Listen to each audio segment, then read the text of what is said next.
Convoy pre. Convoy. Nang dumaan ang convoy na ito sa EDSA bus lane sa may bahagi ng Ortigas northbound. Convoy. May escort ng mga taga-highway patrol group ang isang puting van at isa pang sasakyan. Nang makita ang mga taga-Special Action and Intelligence Committee for Transportation o SAIC, sinubukan itong lumabas sa bus lane. Pero pinara at pinatabi ng mga taga-SAIC. Sa incident report ng SAIC, HPG ang nagmamay-ari ng van at ng kasunod nitong sasakyan. Ayon umano sa enforcer, mataas ani ang opisyal ng HPG ang nasa loob nito. Hindi na nakita sa video pero ayon sa SAIC, pinagmumura raw ang kanilang enforcer ng opisyal na nasa van. Minumura pa nga yung mga enforcer na parang sinasabing taga-traffic lang naman kayo eh. Kinukumpirma at inaalam pa raw nila kung sino ito. Sa isa pang video, maririnig ang isa pang taga-HPG na kausap ng enforcer at pinatitigil ang kanilang operasyon. Dahil pinuputak din kayo sa social media, baka pwede natin pagbigyan muna na concert. Pati yung nagre-request pati si Chief PNP namin. Di sir, pwede naman sir. Sa office yung Saturday sa office na. Hindi kaya nga, kung po pwede na, hindi kasi wala rin kasi akong contact sa office yun. Ngayon, request ni Chief PNP na kung pwede, pagbigyan na lang muna kasi nga nag-create ng hot. Habang natitikitan, may isa pa sasakyan na dumating na pinapaalam ko pa nga sa marked vehicle ng PNP.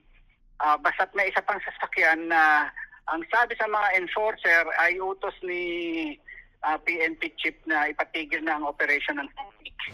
Sabi ng SAIC, walang kapangyarihan ng PNP na ipatigil ang kanilang operasyon. It has to be a written instruction from the DOTR secretary because the busway is a DOTR project. Tinikitan pa rin ang sangkot sa insidente na kinumpirma ng PNP ay taga-HPG. Hinihingihan pa namin ng pahayag ang PNP at si PNP Chief General Romel Marbil. Sa gitna ng paninikit sa mga taga-HPG, saka nahuli rin ang isang SUV na lula ng 2 dayuhan.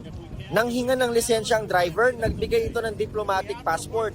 At nang kunan ng litrato ng mga taga-SAIC, nagalit ang nagpakilalang taga-US Embassy. He is threatening to steal U.S. diplomatic material. All I ask, you give it to the PNP general, and he will follow up. Not me, not us. Yeah, it's not us. It's for him. I don't want the U.S. involved, but his threat, which is hostile and illegal to confiscate diplomatic passport. Bagay na tinawanan lang ng SAIC. Siyempre, tayo ngayon, paranoid tayo lahat ngayon sa mga China. Kasunod ng sagutan, nagpatikit din ng American nationals. Hindi kasama ang mga diplomat sa pinapayagan sa EDSA busway. Batid ng US Embassy ang nangyari. At iniutos sa staff na sundin ang mga batas sa Pilipinas, kabilang ang mga traffic regulations. Pero ang Chinese Embassy sinabing nakatanggap na rin ng impormasyon ukol dito na kanilang ikinabahala. Wala rin daw basehan ang naratibo ng umano'y pang-espiya ng China. Samantala, nais daw nila makatanggap ng resulta ng investigasyon hinggil dito.